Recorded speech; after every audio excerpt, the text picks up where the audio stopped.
friends, you're listening to the Shattered Ceilings podcast with your hosts Stephanie and Adriana.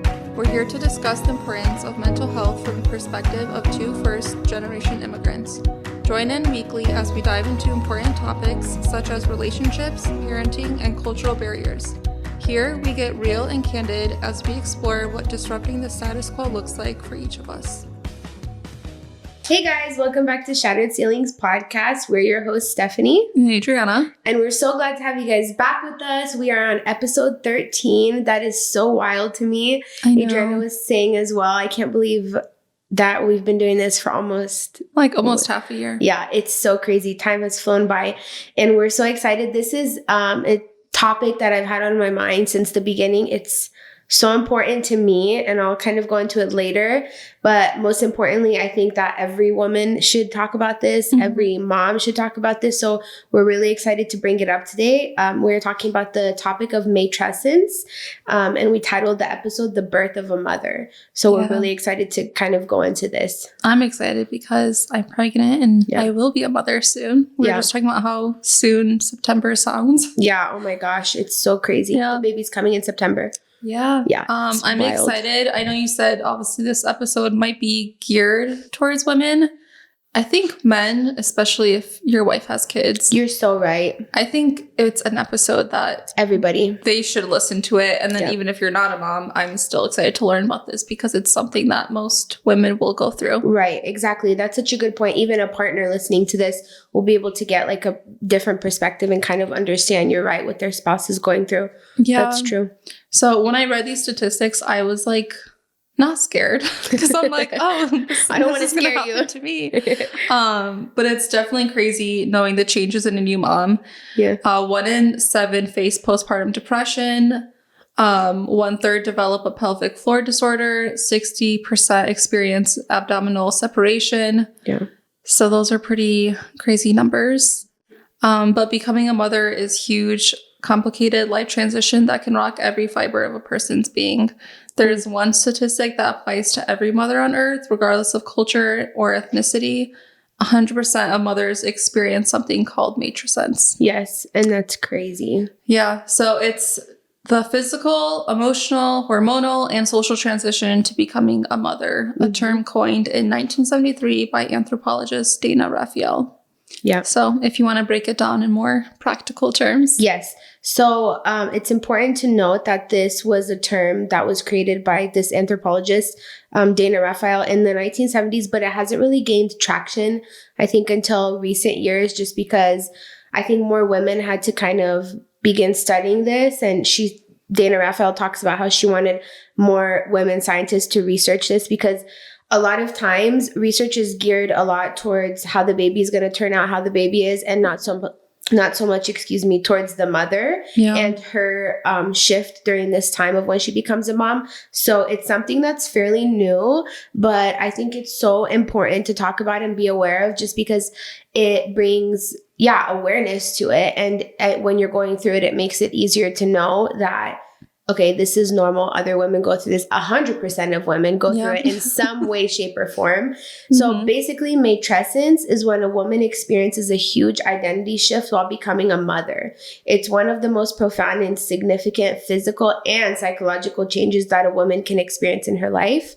Matrescence isn't just about becoming a person who takes care of a baby. Instead, it's basically every mom's journey to a place where her identity as an individual matches up with her identity as a mom. Yeah. So that's kind of the journey of getting there into my identity, but also I'm a mother, and coupling those two things together in a way. And I thought this was a really cool comparison in my research.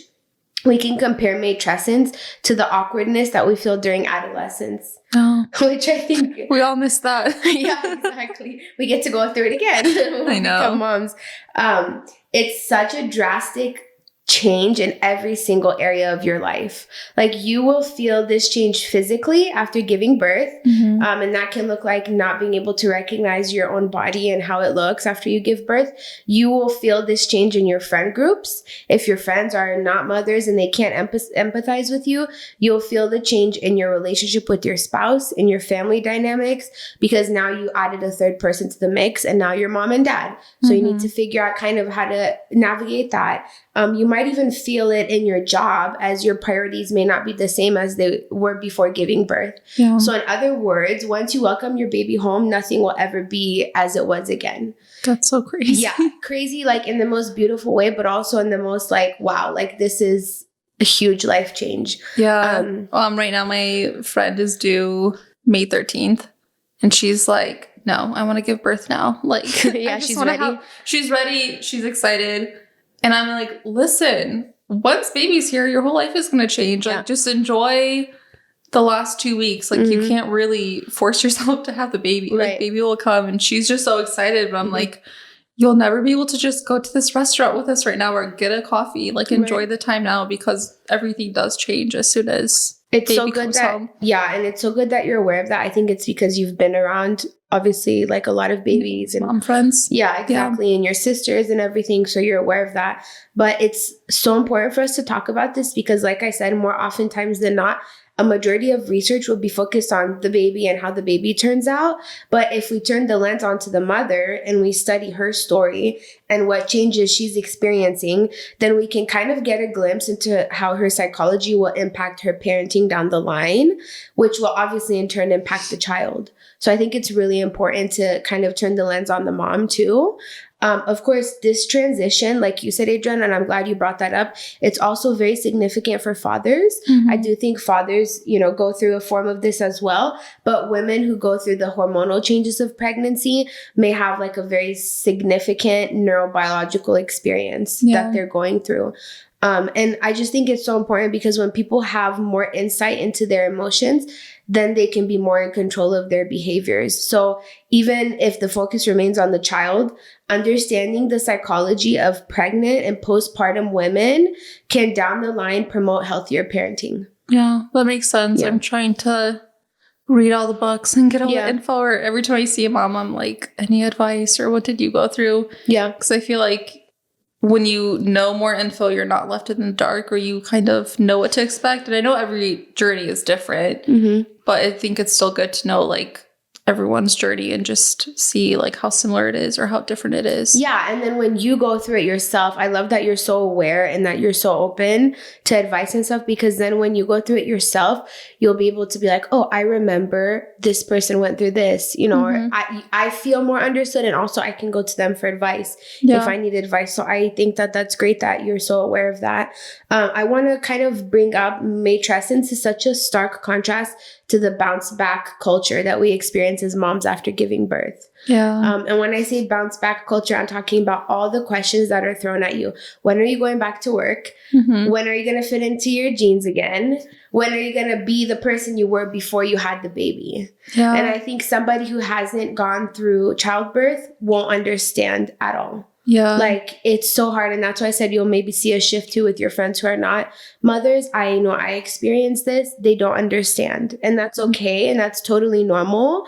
But they won't understand because you will never be the person you were before you had a baby. I mean, most of my friends are moms or all my sisters. So it's like, I didn't fully understand, but all I could do was like ask questions or try to empathize with them. Obviously, I'm not a mother yet, so I won't fully know until I'm there. But I think it's still important to like be there for your mom friends when you're still not like with a baby. I don't know. I'm like, any advice for those that don't have baby? Because like I'm still kind of there. When my sister, I feel like she's always like, I feel like I can't vent out about my kids because you don't understand. And I'm like, I know I don't understand, but like I still want you to talk about it because that's like your day-to-day like life. So I feel like I would just always listen and just be like, yeah, man, that sucks. Like, there's nothing else I can really say. But just a listening ear is like does so much. Yeah. And I love that you're so emotionally like aware and intelligent to be able to be like, okay, I haven't gone through that yet, but like I want to be there for you. And even if it's just listening, sometimes that's so much. And we'll talk about that later on, of how important it is to have somebody that you can just talk to about that. Yeah. So going back to bounce back culture, we're so conditioned by our society to think in this way that as soon as the baby is born, we think that we're supposed to know what to do overnight, which here I want to talk about why this topic is like so important to me, and why I am so excited to talk about it. And it's something that I talk about a lot with my friends who are now like becoming moms. Like new moms. Yeah, new moms, because I had such a significant experience. Like when my son was born, I don't remember anybody really talking to me about this. So I wasn't aware. And I just thought like, okay, I have so many nieces and nephews. Like I know how to take care of kids. I know what to do. I'll be fine. Yeah. But like when my son was born, even hormonally, I just remember the burden of responsibility. Like the fact that I had to take care of a human being now and an infant scared me so much.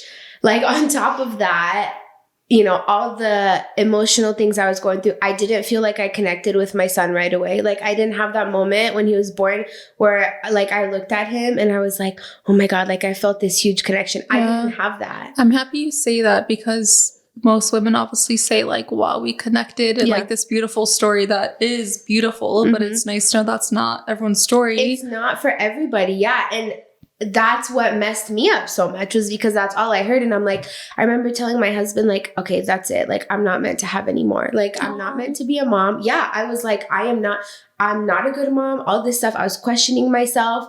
And then like down the line, I was like, wait, no, like the kind of person that I am, it takes me time to connect with somebody. And of course, if I'm like that, it's not going to be different with my child either. And that hasn't affected my relationship with my son at all. Like we're so close and he's so affectionate with me. And it doesn't get pinpointed back to that moment where I didn't feel that immediate connection. But I wanted people to know, like, it's okay if that doesn't happen. That doesn't make you a bad mom. Yeah. Like, that doesn't mean anything about you. That's just your experience. It's different personalities too. Yeah, if you're not super sensitive. And yeah, I have one sister who like was crying and was so emotional and was like, this is the best day ever. And then my other sister's like, should I be crying?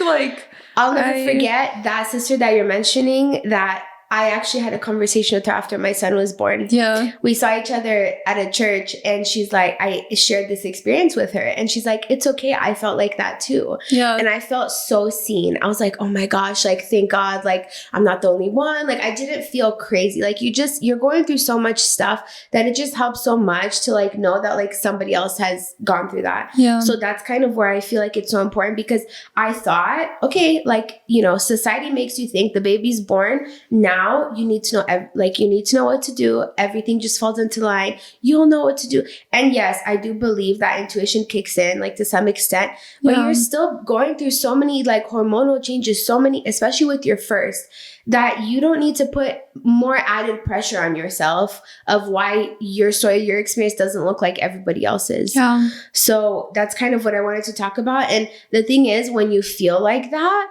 like society tells you, you need to know what to do right away, then you're left with like, okay, what do I do with these awkward emotions that I'm feeling? Like you literally feel so lost and confused. And surely those emotions don't fit into this bounce back culture. So then what happens is moms go into isolation because they feel like ashamed, because maybe they haven't experienced that connection with their baby. Like I said, maybe they feel overwhelmed by the responsibility, which leads to them feeling guilty. And then they don't want to share those emotions with anybody because they don't, you know.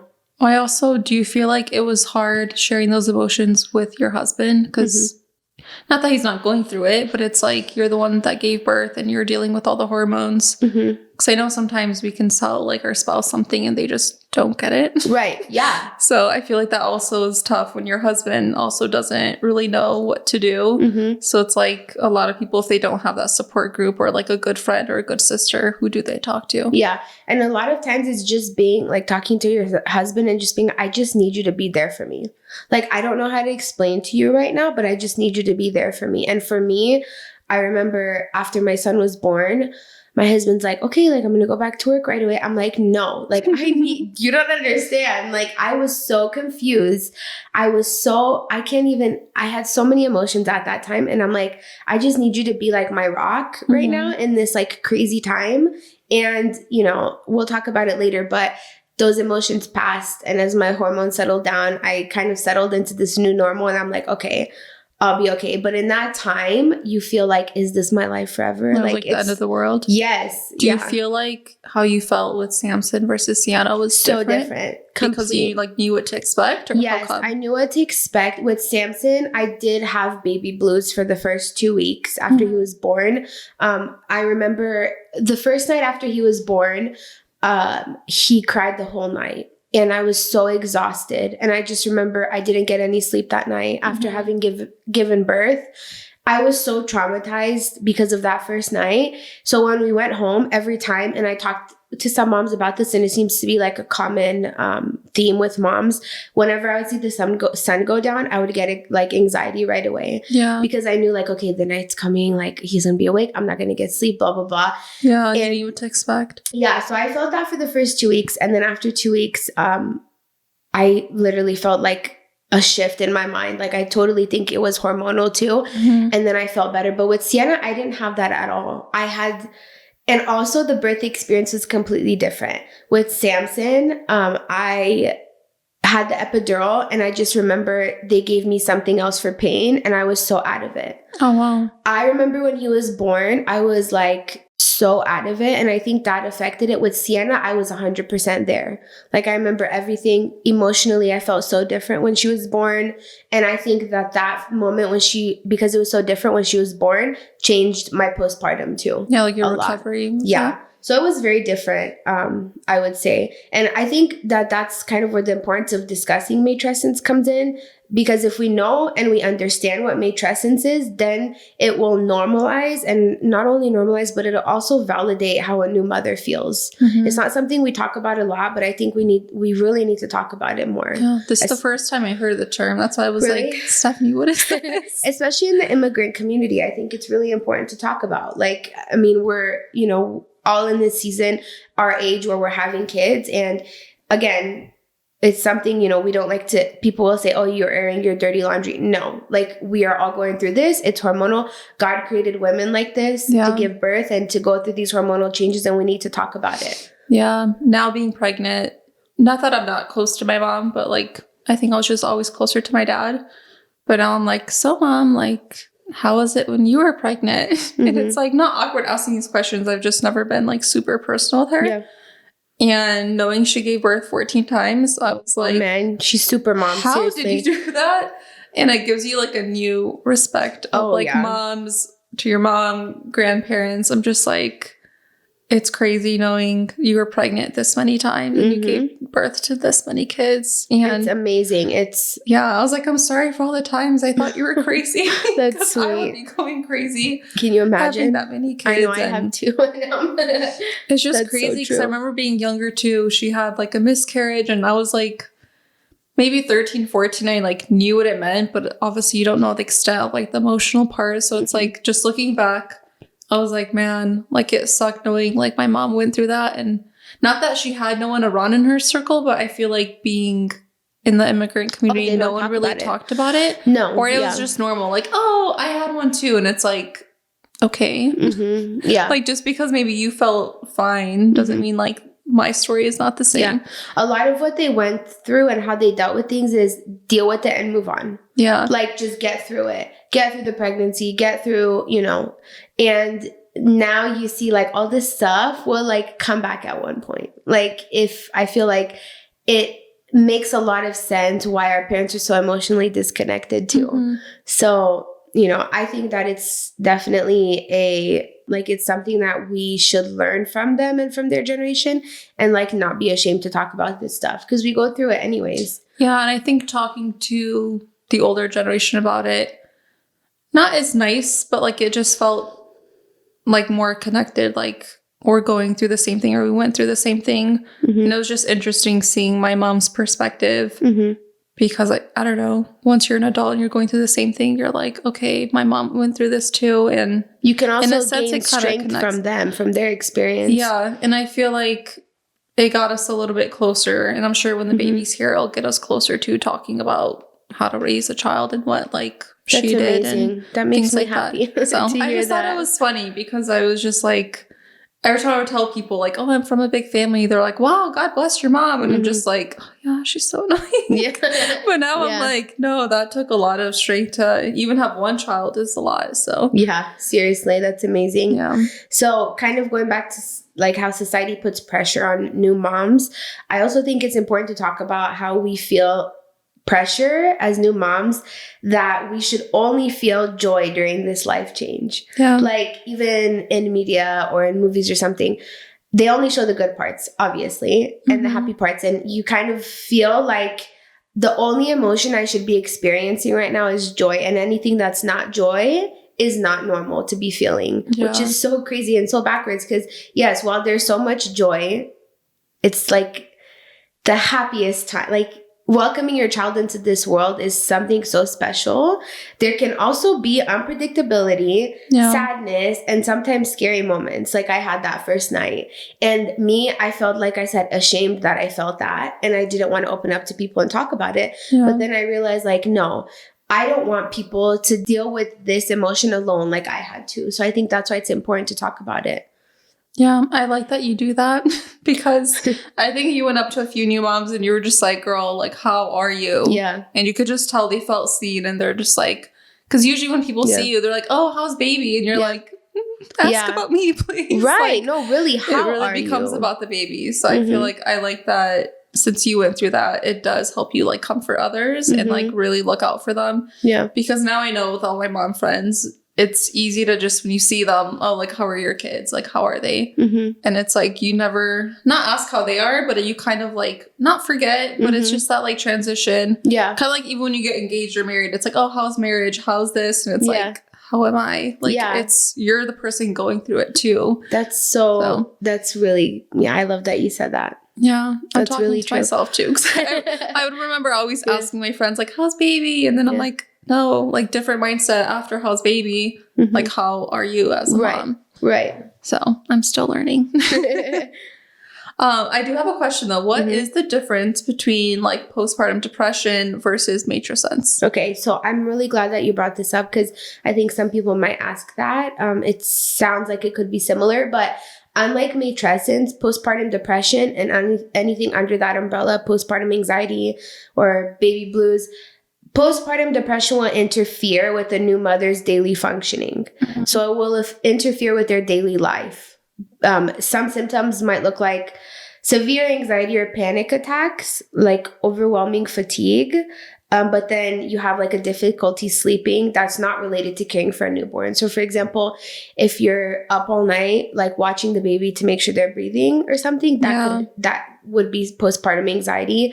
Or extreme changes in your appetite, a feeling of hopelessness, just extreme sadness, anything that's in an extreme that interferes with your daily life is going to fall under that umbrella. And that's definitely when you should be talking to your doctor. Okay, that makes sense. Yeah.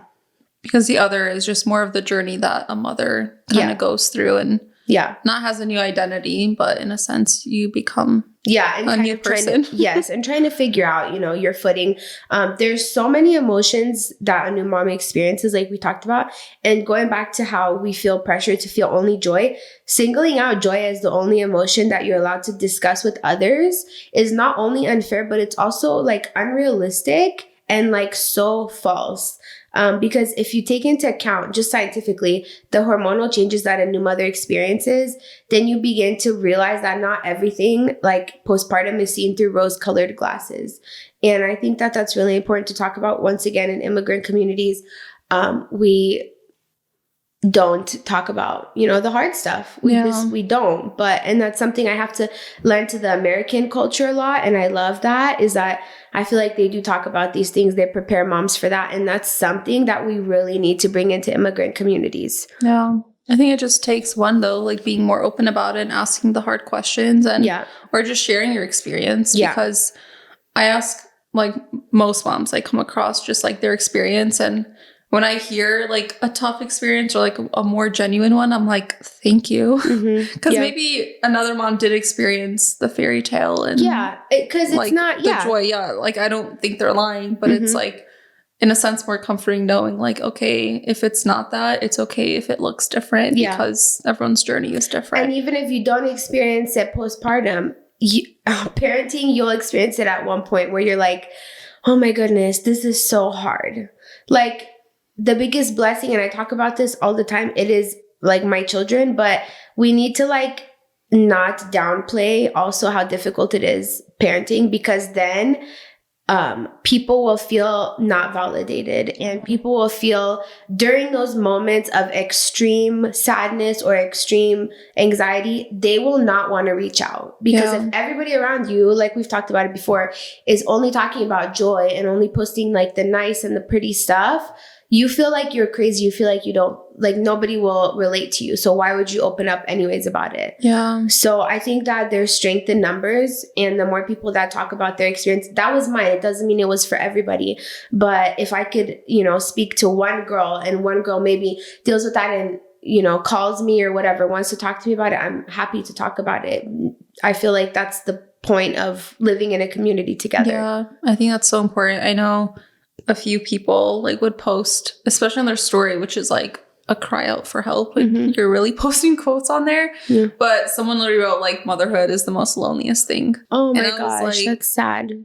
Obviously I didn't have a kid, and I was just like, how do I even reach, like, not that it wouldn't validate, but it's like, okay, I'm married. If someone single was trying to comfort me in my marriage, it's just like, okay, you don't really get it. But a few people would post that of just like how lonely motherhood is, and I was like, man, like that's a topic for another episode, but it is a topic for that. And another thing, I don't know if I'm always on TikTok. There was that like, not challenge, but just like that meme of pretty much like, oh, after you give birth, your husband doesn't see you, pretty much. Like, you're just ignored you in the hallway from the show Euphoria.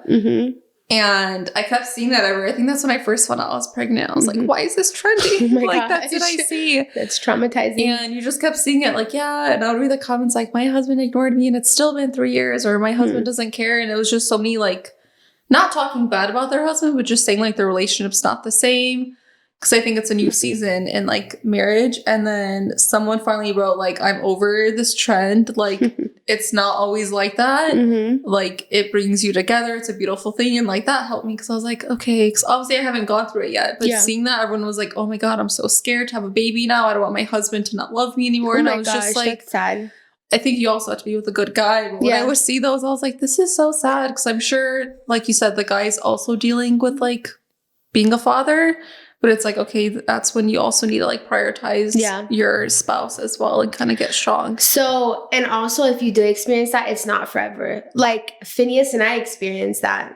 Well, I think after it's Samson was born. Normal. You're dealing with a lot. Yeah. But it's like, that's not, like you said, forever. We experienced it, and finding our footing as mom and dad was tricky. Yeah. It wasn't something that lasted long. I remember it was very short, but it was also very intense, which I think speaks to like our relationship. We have, like I said, we have those tough conversations, and we don't shy away from that, but we find resolutions and we move forward. But we definitely had that. I mean, it was a short time, and I remember having those conversations together, and he feeling one way, like he felt in his head, I have to work, I have to provide now, I'm a dad. He felt the scary responsibility like of being, and the pressure of being responsible now for another life. And I felt like I couldn't do it without him. Yeah. So I didn't want, I wanted him next to me. I felt like I couldn't do it. I felt super hyper dependent until I, found myself as a mom. And like I said, it was a short time, but I remember experiencing that, but it's not forever. And we didn't have it with Sienna, because by that point we had a team, we had worked out how we need to be together. Expect. Yeah. So even that, people will not talk about that. Like, oh my gosh, like how dare, no, like that thing, those things happen, guys. And that's okay. Yeah. Well, that's comforting. Yeah. Again, everyone's journey is so different, but I just love hearing everyone's like just opinions and what they went through, because it really shows that like your story is not going to look like everyone else's. Yeah. And let's hope for the best. You guys I'm will excited. be fine. I know also me and James have such a like solid marriage and we communicate well, and I'm like, okay. And that's huge. Because I had gotten pregnant like 2 years after we got married. And again, very fresh. Like we had just figured out how to be husband and wife. And then all of a sudden we're like, okay, now we're going to be mom and dad. So it was, we didn't expect, we hadn't planned Samson. Yeah. You know, so that was just it. Like another thing. Yeah, it was different. It's different for everybody. I don't think you're ever ready to be parents, but me and James were at a time where we're like, okay, like, I think we're set. Like so when I look at you guys, I'm like, you guys are like, you are ready. Like you can't be ready, but you guys are so mature. And I'll be 28 with my first baby, which in the Romanian community is so old. Oh gosh, that's so ridiculous. When I first got married, I was old and everyone's like, when are you going to have kids? And I'm like, I just got married. Yeah, like, exactly. Can I enjoy my marriage for a little? I'm so glad we're breaking out of those like I know. Stereotypes. To be honest, though, I do not catch myself. I don't know if it's just something we say, but like as soon as a couple gets married, it's so natural to be like, "Oh, when are our kids?" And I'm like, "No, I need to stop." And I like catch myself, or even when someone's dating, it's so easy to be like, "Ooh, when's engagement?" Right. And I'm like, "No, like it literally are these small comments that don't seem like a lot, but when you're on the other end getting these comments, I remembered I was like, I'm never going to ask people questions on kids and marriage. Especially kids, because for one, you don't know if somebody's struggling. Yeah, and that's a big one. Yeah, and going through infertility. I had a woman from church come and ask me, and I was very straight up with her. I told her, you need to stop asking those things because you don't know what somebody's going through. I told her in a nice way. But then also, like, you don't know if somebody has decided with their spouse that their family is complete. Yeah. Like, and even if you haven't, like, my husband and I are kind of in the limbo. Like, I feel like, and we both feel like we're happy with 2. But those questions like make you feel so guilty. Yeah. You don't know how to answer it on the spot. It's like, can you just tell me, instead of that, why don't we just say like, hey, you know what? Like, you're a great mom to your 2 kids, or you're doing so well, you know? Yeah. Those questions, it's like something very personal, and it's something really Romanian. I agree. I've caught myself doing that too. It is. And I think, because my mom would say like, oh, well, like the older generation, we didn't struggle as much with fertility, which might be true because nowadays with hormones and everything. So I don't know if they just don't think people struggle. So I'm like, I don't know where they're coming from, but I think it's more like to call them out, or when they say that, like, hey, that's not nice. That's not appropriate. Yeah, right. It's just not nice. Especially when you're not that close with them. It's like, why is that any Well, I remember having like friends who were dealing with infertility, and people would ask them, like, that is so crappy. I know. Can you imagine how you feel? You're like, I am dealing with this every day, and you come and tell me. It's such a slap in the face. And you don't know how to respond to. Yeah. Yeah, I don't know. That's again another topic. Let's get some tips and solutions, because I know this was a very heavy topic. So number 1, we're going to start with awareness. So being aware that it's normal, it's a typical developmental phase, and all of a sudden you feel so alone in your feelings and experience, you can open up and relate to other moms, and there's power in that. And we kind of talked about that of sharing your story, or just being aware and being aware of new moms. I feel like it's okay and not too personal to just ask how they are. Yeah. If they want to share, they can. If not, you at least like asked. Yes. That's kind of how I feel about that. Yeah. And then number 2 is self-awareness. So simply being aware of these changes, the emotions you might feel, the clashes you might experience between expectations and reality can help you better adjust to motherhood. Yeah. Like that's a big one with expectations. Yes. Being aware of yourself, being aware of where you're at, not comparing yourself, even though it's hard to do in those moments, not having, expectations, because every birth is different. Like, even if you're a 2nd or 3rd or 4th time mom, every birth is different. Every kid is different. Yeah. Being prepared, but trying not to go in with expectations, because things might change and you don't want to be having a hard time with that. Yeah. That's one thing I'm kind of not dealing with, but like, I have expectations. I have my birth plan. I have like this look of what my future is. And then I remind myself, like, it's okay if it doesn't look like that, or like, it's okay if other things like happen. You just, that's life. You can never control it. Exactly. Yeah. So number 3, which I love, is surround yourself with a strong support system. No person is supposed to parent alone. So that saying is true. It takes a village. Yep. Find the support system that will surround you with love during the time of change. Set up 2 resources of support in advance. Someone you can call in a hurry when you need someone, and then someone you can call when you just need a vent and talk and simply listen. Yeah. And you brought that up, how you were that friend for people. And that's really cool that you're able to do that. Yeah. Yeah. So just, set somebody that you can call when you like, okay, the baby's, let's just say, been crying all day. I need a minute to myself, whether it's your husband or your mom or whoever, and somebody that you know that you can just talk to. They're not going to be judgmental. They're just going to listen. Some say no judgment. Pray for you. Yeah. Yeah. That's huge. And then the last one is make time for you, self-care. Yeah. As you spend a majority of your time taking care of another human, do not put yourself on the back burner. You cannot pour out of an empty cup. Your child will be the most taken care of when their mom is taken care of first and foremost.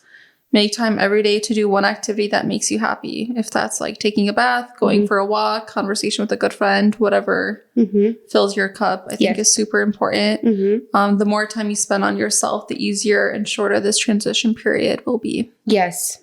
So I can't emphasize that more. I'm big on self-care now. Yeah. And I don't have a baby. So it's like you really need to take care of yourself. It's very important, and it's very hard. And I think maybe the hardest to do out of all of these, because especially as the mother, you are like, if you're breastfeeding, you are literally like the provider. Yes, providing for this child, everything. You're around the clock. When they are hungry, whenever you need to be there. It's you. So then it's like hard to switch and to have that mentality of, okay, I need to do something for myself.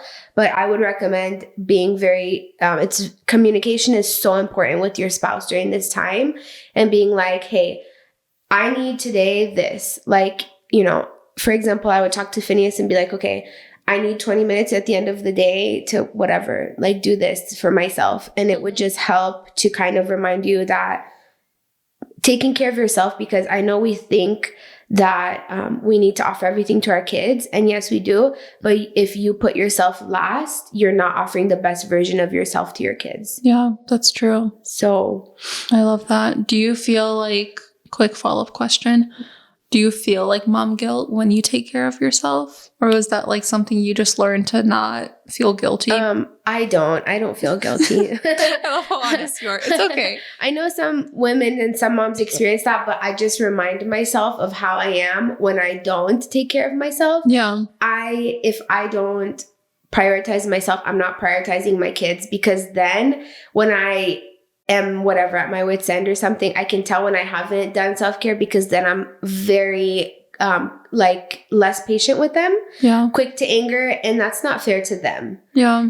I'm the adult. I need to check myself. I need to check my emotions. And if that means that I need, whatever, I see parenting as a team effort. I mean, I know, again, that's very controversial in the immigrant community. Like usually, and I say that, and I know it's difficult because not all spouses are like my husband, where they want to help, or where they feel like they're responsible. So I would just recommend, if you're dealing with that with your husband, just have like just a tough conversation and sit down and be like, hey, this is what I need from you so that I can be a better mom, a better wife. Yeah. Because I guarantee you, if the mom is not taking care of herself, nobody in that house will be happy. Yeah. Like, it sets the tone of the house. Yes. Yeah. Yeah, absolutely. That's good. That's good to know. Because I remember hearing people saying like, oh, I feel so guilty, or like we're getting our nails done. It's like, I left my baby at home, and it's like, it's okay to like put yourself first and take care of yourself. They won't even know when they're that young that you were gone for an hour, but you'll know that you felt good, Yeah. And even now, there were times for sure, even going back to school, I was just thinking about this yesterday. Where I would feel, once I went back to school, things changed because my mom started helping with my daughter in the mornings. So then it went from my daughter being with me 24/7 to her being with my mom every day for like 4 hours, which was a change. And, at the beginning I felt really guilty. But then I would talk to my husband about it, and I would talk through those feelings, and I would remember, okay, I'm doing this for myself and for them. And then yesterday, actually, I was telling you, after my graduation, my son was like, Mom, you should be really proud of yourself. Aww. So just like that, all that, like, guilt was like, okay, taken away, because I'm like, I realized the importance of doing that. And being a better mom, being a better you will be a better mom for your kids. Yeah. Whatever that looks like. If that looks like you getting your nails done, if that looks like whatever, but everything in like a certain parameter, like you don't have to go to the extreme, I don't think. And yeah. So I love that. That's my thing on mom guilt. All right. That's interesting. And we need to stop mom shaming too. That's another thing. That's something that I feel like, again, we deal with a lot. Yeah. Just because I'm around it and I'm like, thank God I'm not a mom. Yeah, it's tough. Like once you have a backbone, so that's good. But Thank you. you have to be tough and know, this is my story. This is what works best for my family, and it's okay if it doesn't work for you. Yeah, not really caring what people think if it works for your family. Yeah. Well, with that being said, I'm gonna speak to future me. Don't lose hope. You'll feel like yourself again, but a better, stronger, and more healed version of yourself. Yeah. I love that you said that you're speaking to your future self. When I was reading it, I was like, this isn't personal to me yet, because I feel like myself. Yeah. Obviously, being pregnant, some days I'm like, okay. Mm-hmm. But I'm like, no, I'm going to have to go back on this episode and rewind it and listen to it. So I love that you said that, because I believe, just like, when you do premarital counseling and the pastor, for example, says like, there's nothing that sanctifies you like marriage does. I believe that, but like also there's nothing that sanctifies you and changes you like becoming a parent. Like I have discovered, and I think any mom can say this, a completely new and like better and stronger and, more fulfilled version of myself. Yeah. Not that my kids fulfill me, but just that role that I can play for them is like so big. So, and in a way, it kind of, this is something too for another episode, but it caused me to face like the most dark parts of myself and to face it head on and to evolve and change into a better person for my kids. Because when I became a mom, I like strongly believe that you need to fix, your hard things before you have kids. Your past should not define who your kids' future is going to be. Yeah. So it kind of makes you kind of deal with that stuff and want to change it. And I have to say, like, the journey was and has been, and I'm sure it will continue to be so wild. Like when I think of it, I just think of it like this. Like a roller coaster. But nothing could have changed me more, like, for the better. So I love that. Yeah. So I'll end it with the quote that I thought was like awesome by Chelsea Maris, and so applies so well to this episode. Motherhood is hard. It's not a secret, but no one tells you that the hardest part about being a mom has very little to do with your child at all. It's the other aspects of your new title: balancing your work, maintaining relationships, navigating your hormones, learning to live with postpartum body, battling with the anxieties, working through your guilt, agonizing over parenting decisions or missteps, operating on little sleep, plus keeping this little person safe, all while trying to figure out who you are now after this monumental identity shift. Not to mention the isolation that tends to creep in when you least expect it. Those are the hard parts. It's not your child, it's you managing yourself, this new you. That is the part that takes work.